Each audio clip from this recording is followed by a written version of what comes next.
They said death rode in on ships, and when the doors opened, Europe would never be the same again. The Black Death wasn't just a disease, it was a storm that erased millions, rewrote medieval Europe, and left scars that shaped the world we live in today.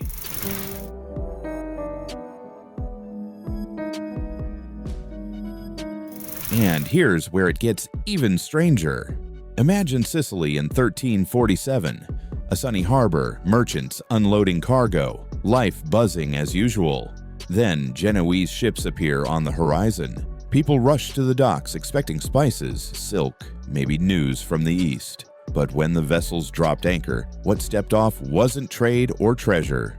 It was horrible. Sailors staggered, covered in black boils, coughing blood, their eyes sunken like they hadn't slept in weeks. Some were already dead on deck, their bodies stinking under the Mediterranean sun. Locals had never seen anything like it. Within days, dock workers, shopkeepers, and even priests who blessed the sailors were collapsing. Families shut themselves inside, terrified. But it didn't matter.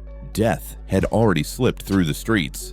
This wasn't just sickness, this was panic. Bells tolled constantly, carts rolled, carrying bodies, and rumors spread. God has abandoned us, some whispered. Others swore it was a curse carried by demons. And just like that, the Black Death had found its first home in Europe. But to really feel the impact, let me rewind a little. Before the plague, Europe was almost cocky. Cities like Florence, Paris, and London were bursting with life. Trade routes connected everything. Universities were popping up, and cathedrals touched the skies. The population had grown huge, almost too huge. Food shortages were common, and a recent famine had already weakened people. Still, there was this sense of momentum, like Europe was heading into a golden age. And that's why the plague hit like a wrecking ball. This wasn't a sick continent that got sicker. This was a thriving society, suddenly gutted overnight. Where did this nightmare even begin? Turns out, all the way back in Central Asia. Scientists now point to the Tian Shan mountain,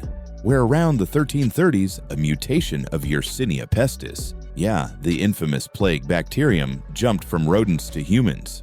Picture it, marmots and rats crawling through camps, traders touching infected animal pelts, and hunters cutting open carcasses.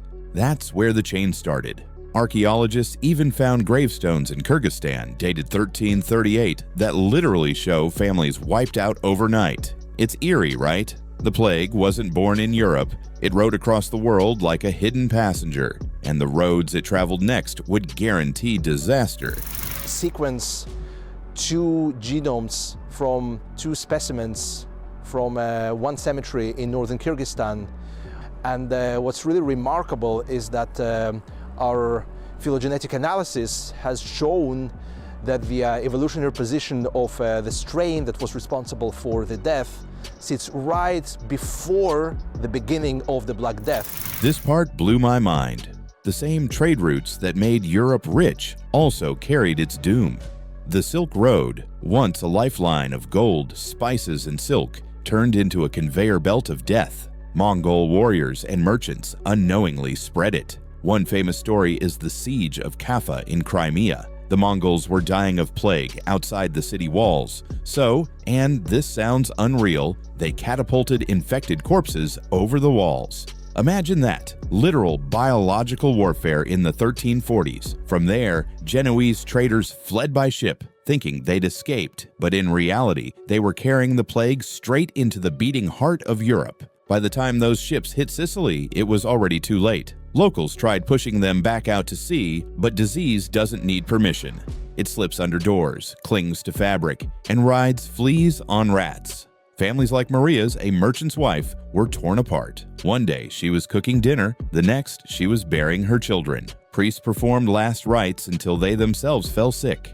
In a matter of weeks, entire neighborhoods emptied. Streets that once smelled of bread and wine now stank of rot. The first foothold of the plague in Europe was secure, and from Sicily it would crawl north, east, and west, leaving nothing untouched. And here's the part that makes your skin crawl: the speed. From Sicily, it didn't just trickle north, it raced. Genoa, Venice, Marseille. One by one, ports went dark. The old Roman roads that once carried legions now carried carts of sickness. Flea-ridden rats stowed away on barges and riverboats, slipping into Paris, Cologne, and London. Trade routes that tied Europe together became veins pumping poison through the body of the continent. Think about it, a disease with no medicine, no understanding, moving faster than anyone could run.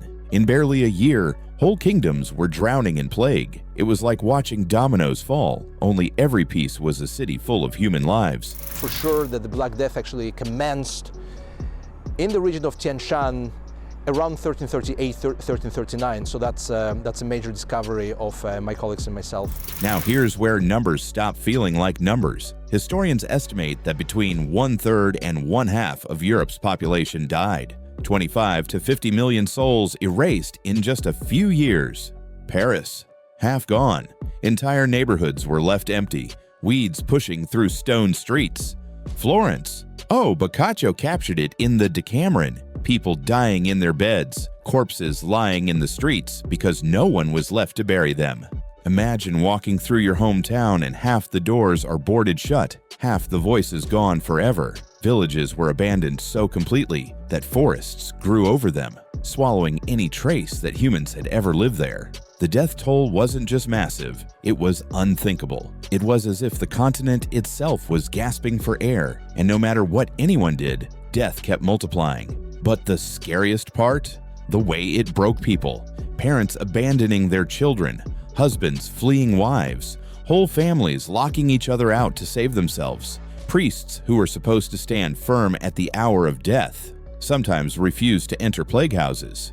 Who could blame them? Walking in often meant walking straight to your own grave. The social contract, the invisible glue that holds communities together, dissolved overnight. Fear was stronger than love, stronger than loyalty. And once that bond cracked, society itself felt like it was crumbling. And here's where it gets surreal. People reported white-robed figures roaming the streets at night, marking doors where death would soon enter. Some swore the stench of rotten air was a warning of outbreaks. Rumors spread of death itself walking through cities, cloaked, unstoppable. In a world with no science, every shadow felt like a prophecy. People burned herbs, clutched charms, or fled into the hills, anything to outpace the invisible killer that seemed to move wherever fear already lived. The plague is caused by a bacteria called Yersinia pestis, and most of the time humans get it from a flea bite.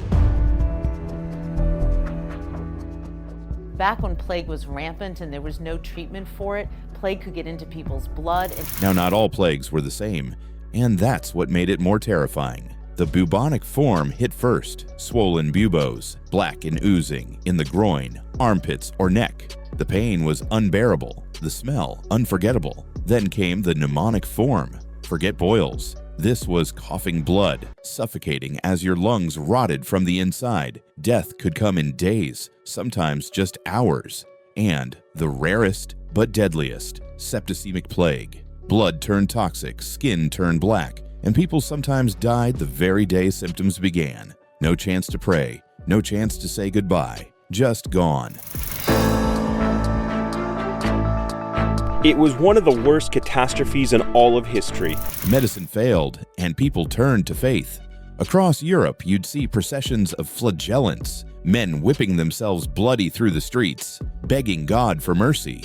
The church preached that the plague was a divine punishment for sins. Priests led prayers, fasts, and rituals. But here's the tragic twist. Those very processions often spread the plague faster, moving infected bodies from town to town. Desperate for answers, people clung tighter to religion. Some believed the end of the world was here. Others broke away from the church entirely, convinced the clergy had failed. Faith became both a lifeline and a battlefield. But when fear has no answers, it looks for someone to blame. Jews became scapegoats. Rumors spread that they had poisoned wells or conspired to destroy Christendom. Across Germany and France, entire Jewish communities were massacred. Men, women, and children, wiped out not by plague, but by their terrified neighbors. Testimonies survive of Jews confessing under torture, swearing innocence, only to be burned alive anyway. It's one of the darkest chapters inside an already dark story. When the disease didn't kill you, superstition and hate might. Here's where the world truly cracked. The feudal system, already strained, snapped. Whole noble families were wiped out, leaving lands leaderless. Castles stood empty. Titles vanished. The church suffered too. Monasteries lost entire brotherhoods of monks. Priests dropped dead mid-sermon, and suddenly the great institution of faith looked fragile. Markets crashed, credit systems froze, and banking families went under. With merchants gone and peasants dying, trade withered. For the first time in centuries, it felt like Europe was falling apart at every seam. 5 million people.